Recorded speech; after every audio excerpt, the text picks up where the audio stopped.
We hold these truths to be self-evident, that all men are created equal, that they are endowed by their Creator with certain inalienable rights, that among these are life, liberty, and the pursuit of happiness, that to secure these rights, governments are instituted among men, deriving their just powers from the consent of the governed, that whenever any government, any form of government, becomes destructive of these ends, it is the right of the people to alter or to abolish it.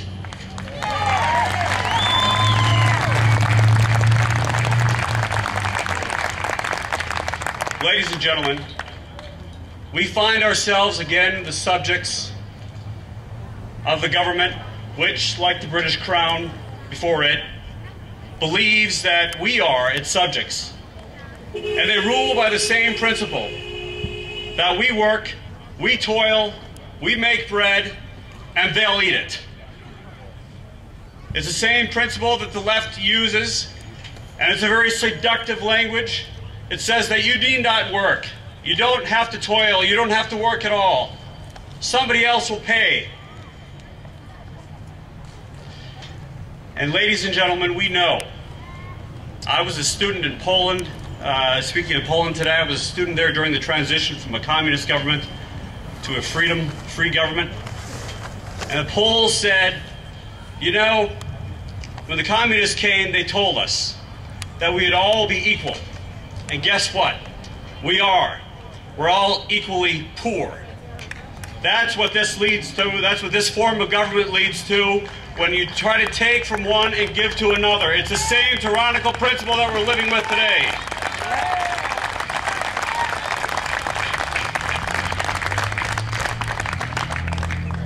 There may be nothing that a local government, either in Stafford County, and I do want to recognize Mr. Paul Mildy, your great Aquia supervisor, Stafford County, a good conservative. There may be nothing that a local government can do. But what some don't realize is when Congress said that there was going to be no government option, they lied. They lied because what they did is they took Medicaid, which currently serves approximately 1 million beneficiaries in the Commonwealth of Virginia, and they expanded the qualifications to allow now for at least 1.4 million Virginians. By the end of this, with Obama's legislation, one in every four Americans could be the recipient of Medicaid.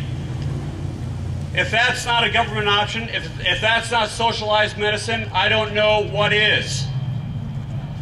Medicaid is paid partly by the states and partly by the federal government. It's a voluntary program.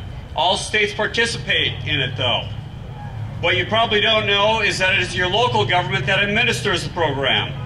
When this legislation was passed, they did not consider what the localities were going to do. There will be a significant cost. In Prince William alone, that cost will rise from approximately $10 million a year in administrative costs alone to at least $15 million. In Stafford, you're going to find similar numbers. You will end up paying those costs. Our teachers, our firefighters, our police officers, all revenues will be diverted from those services to Obamacare administration. But perhaps,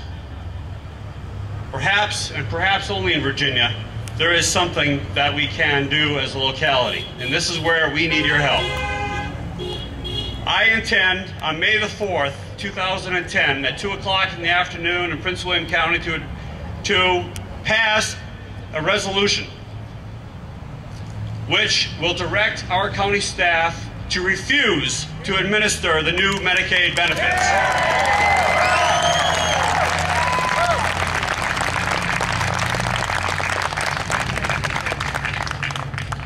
This, some will argue, will be unlawful.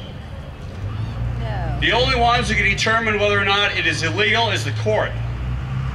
And the only one who can sue Prince William County or any other jurisdiction that refuses to administer these benefits is the Commonwealth of Virginia.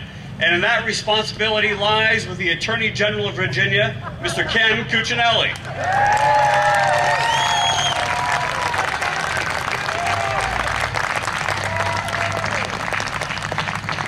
Ladies and gentlemen, I don't know where this is going to end. I don't know what the end game is. All I know is it's going to shake things up, cause a little trouble, but I kind of like that, frankly.